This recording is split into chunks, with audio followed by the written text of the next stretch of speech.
Demak, sebuah kota kabupaten yang terletak 25 km di sebelah utara Semarang, ibu kota Jawa Tengah.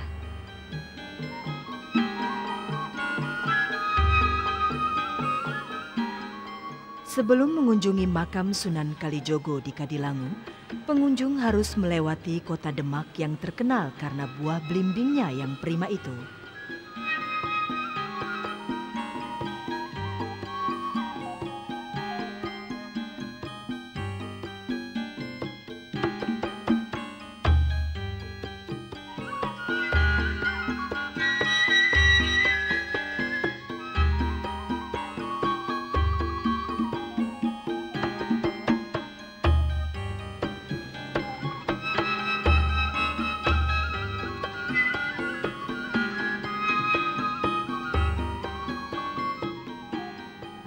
Demak juga sangat terkenal karena soko tatalnya, karena salah satu tiang utama dari masjidnya terdiri dari tatal yang disusun menjadi soko guru.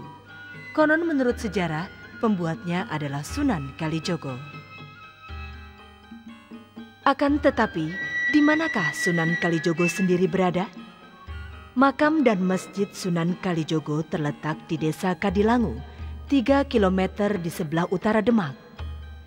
Demak di bawah Raden Patah memang lalu menjadi kerajaan Islam pertama di Jawa yang kemudian melebar ke selatan sampai Mataram dan ke barat sampai di Banten. Akan halnya Raden Said yang kemudian lebih dikenal sebagai Sunan Kalijaga itu adalah putra Adipati Tuban, Raden Sahur Tumenggung Wilatikta dan murid tersayang Sunan Bonang. Tetapi pada masa remajanya, mempunyai kegemaran mengamati kehidupan rakyat kecil yang hidup menderita. Akan tetapi setelah menjadi ulama dan mubalik, beliau tak kurang cerdiknya. Untuk mengislamkan orang-orang sekitar Demak, tak cukup dengan dakwah-dakwah dan berkasidahan saja. Raden Said yang ternyata juga seorang seniman itu menghalalkan gamelan, gending atau tembang dan wayang sebagai sarana dakwahnya. Beliau tahu betul bagaimana mendekati hati rakyat tanpa adanya perasaan ditekan. Maka dengan caranya yang persuasif itulah rakyat atau orang Jawa pada umumnya berhasil ditaklukkannya. Mereka masuk Islam tanpa paksaan. Mereka menerima dengan hati terbuka. Tradisi grebek maulud pun sebenarnya beliaulah yang merintisnya.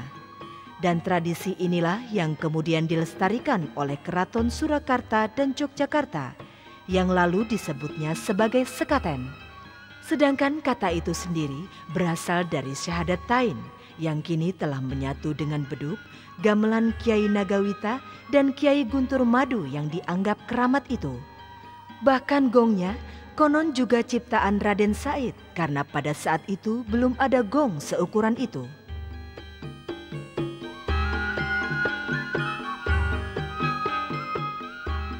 Mengapa lalu disebut Sunan Kalijogo?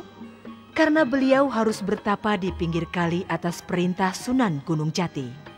Maka sekembalinya ke Demak, Raden Mas Said mendapat julukan Sunan Kalijogo.